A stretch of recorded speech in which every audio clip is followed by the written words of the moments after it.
Hello. Hey. Okay. Good afternoon, guys. Thanks for coming to this presentation. It's going to be an update to the door heat exchanger sub-projects on the cooling environment. I am Jabari George, Senior Research Analyst with the Uptime Institute. I've been co-leading this this sub-project, with Anne Catherine from Rital. She couldn't make it today, but she sends her regards. So you guys would have seen her on some of the calls. Just going to dive right in. For people who do not know the door heat exchanger project, in terms of the goals, this is on our wiki, so just a reminder, the purpose is to contribute documentation and products to develop the wider solutions in the community for OCP, as well as lower the barriers to liquid cooling adoption. So that is what kind of guides a lot of the work streams and the discussions that we have and the problems that they try to solve. That's where some of the ideas come from in terms of what emerges in the work that we attempt. Then we also try to harmonize with some of the other sub-projects, right? So we do a lot of work, but in terms of definitions, references, and standards, we do a lot of work with cold plates. You would know the hybrid door heat exchanger solution if you've seen it, and with projects like DCF, because the door heat exchanger technologies are more integrated with the facility compared to the other cooling environments projects. In terms of what's in scope, we focus on, and you'll see this in our requirements documents, but we focus on operating conditions and parameters and the metrology for performance. So that's really important in terms of the flow conditions, the approach temperatures, etc. What can you expect in terms of performance for a particular door heat exchanger design? And we use that to try to guide vendors who are creating these products in terms of what the community expects out of these things. We try to stick to open rack designations and form factors, so what OCP has created. We will work with EIA, but ORV2, ORV3 have been the focus up till this point. And then we talk about solutions for both air-cooled and liquid-cooled, because you do have door heat exchanger solutions for air-cooled data centers to try to extract more performance from solutions that do not have the advantage of a TCS or a technical cooling solution loop in your white space. So the next 3 slides are going to talk about the work streams that I would have mentioned earlier in terms of what we're working on right now. So active work.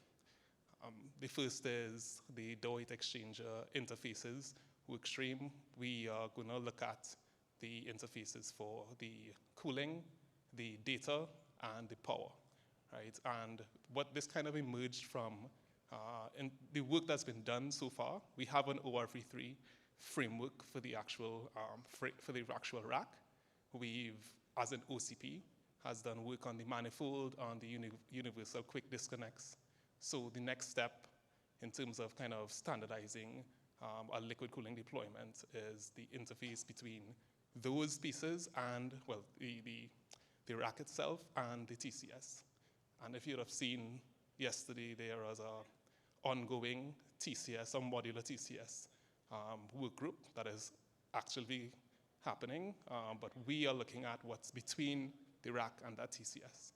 So in terms of mechanical, that's where most of the development has taken place over this year, led by Rital. That is looking at the single versus two-phase, the flow rates, the materials, ultimately trying to get what kind of kilowatt heat transfer capacity you can expect for those different materials at different dimensions.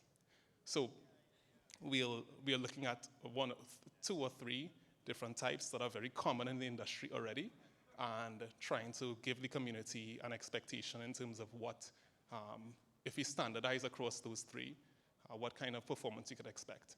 And it's going to be a similar effort for the power and the data. So in terms of future work, there is also an ongoing OpenAI systems within the OCP framework or future work that is being planned for next year. That's kind of external to this group, but we're going to have that integration as well as an ongoing integration with the OpenTCS work. so that you're going to have a solution all the way from, the manifold to the top of rack to the TCS in terms of the piping. Yeah, so that's ongoing. That's being led by Rital. The second work stream is on advancing air-assisted liquid cooling systems with sidecar solutions. That's being led by AMD and WeWin. You're going to hear about that in a bit as well. We're looking at the deployment options and maintenance. First of all, so when we talk about sidecars, a lot of you would have seen sidecar solutions already. Delta, Motive, a lot of companies have been doing this for quite a while. It's been a solution that's been very common in terms of liquid cooling deployment in this industry, but OCP has focused up till this point on rear door, cold plate, and immersion. We're trying to build some standardization into the actual sidecar solution. So that's where this work stream was kind of born. We need to know, we think that the community should have a resource where they can go and find out, hey, if I take this sidecar with this form factor, what kind of performance I can expect? That's kind of where we are with that. So we are looking at deployment options first. Where can this sidecar be deployed? Is it going to be attached, standalone, or adjacent? Is it going to need facility water? Is it going to be air-cooled? Can you use a single or two-phase? Those are the kind of questions that we're going to try to answer with this and peg some performance to it as well, as I stated below. We're also looking really hard at maintenance, so can it be concurrently maintainable? We're looking at defining what components are critical and non-critical, meaning, can we change it while the equipment is running? And what kind of impact that is going to have. So we spend a lot of time looking at those components and the redundancy, etc. And of course, we're going to look at performance and the comparisons. So if you install this sidecar with these different features, what kind of performance can I expect? That's the first question. The second is, okay, if I'm going to compare that with a rear door heat exchanger, what are the differences? So is it greater performance at a particular sacrifice in terms of pressure drop, those kinds of things. And of course, we are working with Zutacore for the two-phase, but we also have a significant amount of single-phase contributions from WeWin and AMD, etc. So we're trying to make this a broad discussion in terms of that sidecar solution so that we bring some standardization again to this particular implementation of air-assisted liquid cooling. In terms of the future work, we really want to set those parameters for performance within the community, as I said. We want people to have a resource to go to understand what kind of performance you can expect, what advantages there are, in particular with the sidecar. And then hopefully, once that's done, we'll get some OCP-ready or OCP-inspired products that are added to the market and that you can go to the website and actually purchase and have some confidence in terms of what that performance is going to be, as well as the maintenance. And third of all, we have the aluminum heat exchanger integration project. This one is a bit serendipitous. It's a continuation of a previous work that we'd have done with Meta and Danfoss about aluminum microchannel heat exchangers. So you're looking at the performance of microchannels and we looked at the challenges as well in terms of deployment. I think everyone is kind of well aware of how difficult it is to deploy aluminum or aluminum components in a hydronic system or a chilled water system. So we did a white paper on that, looking at the efficiency versus the cons. This particular work stream is going to take a collaborative effort between Vallejo, which is a company in the automotive industry that has a lot of expertise with aluminum heat exchanger deployments, and it's going to combine their expertise and manufacturing capability with the experiences of OVH Cloud and Meta in terms of deploying heat exchangers and their attempts and experiences with deploying aluminum heat exchangers, in particular in data centers. And we're going to try to get we are developing a solution through that collaboration. So we're going to look at the thermal performance, of course. So we'll answer that question as to what you can expect. I'm going to address some challenges in terms of managing the same aluminum corrosion, the water chemistry, etc., but using the experiences and expertise of these different companies.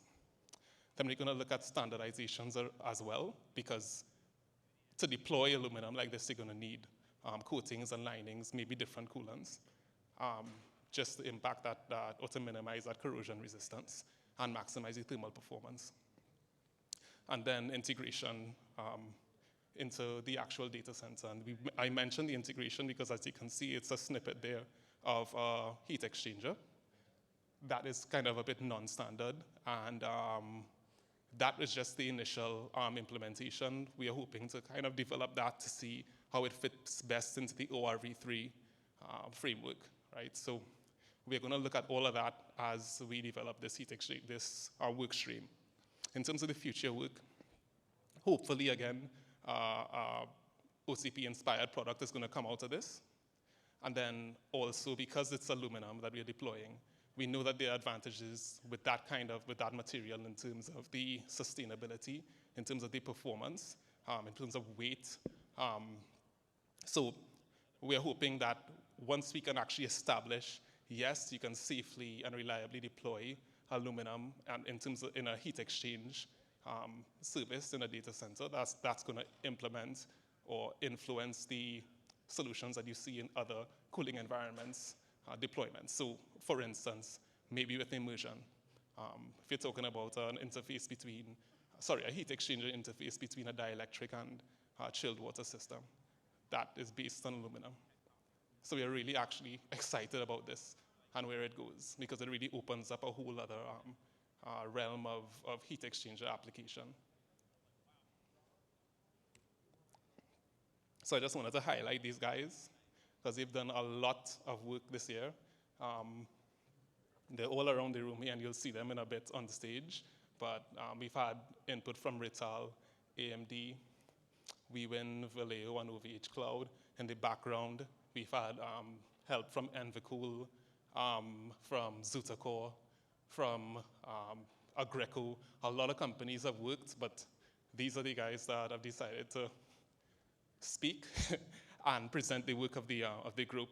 So, and it's really been an honor and a pleasure working with them, and kind of talking about these complex problems and coming up with the solutions that we have. So thanks to these guys again. In terms of pending contributions, I just wanted to highlight, we have work that has been completed, but the white papers have not been published yet. So I just wanted to remind the community of that. The densifying modular data centers with hybrid cooling, that was a white paper that was done in 2023, a partnership between Meta and Wooden Data Centers. That's Carl Raab and they. And they also worked at Impleon, and it was looking at a hybrid modular deployment of hybrid liquid cooling solutions to achieve a 500 kilowatt deployment. And we looked at rack conditions, operating conditions, infrastructure layout. Impleon did a study in terms of the location and climate and what you can expect in different areas. So they even looked to that level to say, well, okay, can I deploy this in a tropical environment, or in a desert that's very dry? So that was contributed. That contribution is pending. We're going to have that done pretty soon. Well, before the end of the year is my goal. Another one was the aluminum microchannel white paper that was done in 2023. That was a partnership between Meta and Danfoss. We were just looking at, like I think I mentioned this earlier in the presentation, looking at the efficiency gains with a microchannel heat exchanger in particular, and the sustainability benefits, and kind of juxtaposing that with the difficulties or challenges that with operating a deployment that includes aluminum. So we did that work, we're going to contribute to that, and then we have the work that's coming up now where we kind of solve a lot of those challenges. And then third, we have the door heat exchanger requirements, Rev 2 documents, that it's been revised but not submitted yet. That's on my shoulders. I deliberately kind of held it back because of the ASHRAE updates that were coming, the S-classes, the resiliency study, and that was released last month. And I wanted to make sure that was captured in this requirements document. So those are also coming. So we have work that's happening, work that's pending, and then we have some future work that I mentioned. So there's a lot of stuff that's happening. And I just want to ask people to get involved, come talk to me, or we send out regular emails from the mailing list if you're signed up. If you want to get involved, I will gladly accept the help. And the other guys on the team will also accept the help because there's a lot of work to be done. And we want to make sure that we respond to the community and the market. There's a lot of demand that's happening right now in terms of liquid cooling solutions and getting answers to these questions. So reach out, please. We have a monthly call on the first Thursday of every month, and we have several workstream calls that happen basically every week that I'm in. If you want to get involved in those as well, reach out. So there are the QR codes for the mailing list. I'm pretty responsive with the mailing list, but yeah, you want to get involved in any capacity, even if you're not sure how, reach out. You can have a conversation as well, and I'll make sure you get a spot somewhere. All right? So thank you. Any questions from anyone?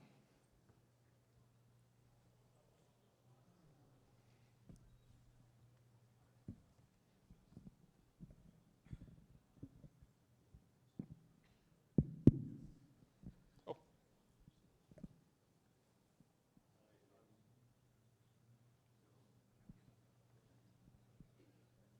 Hello? Oh, yes, it's on. That answers that question, so thank you.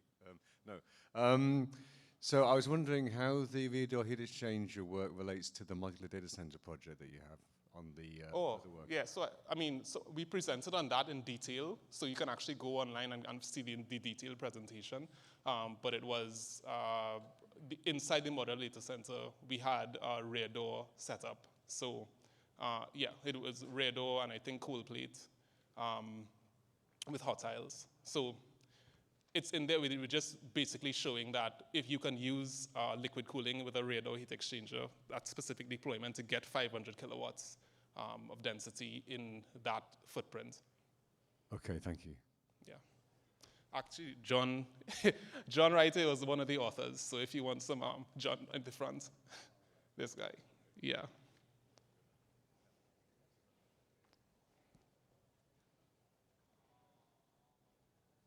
right, thanks, Jabari.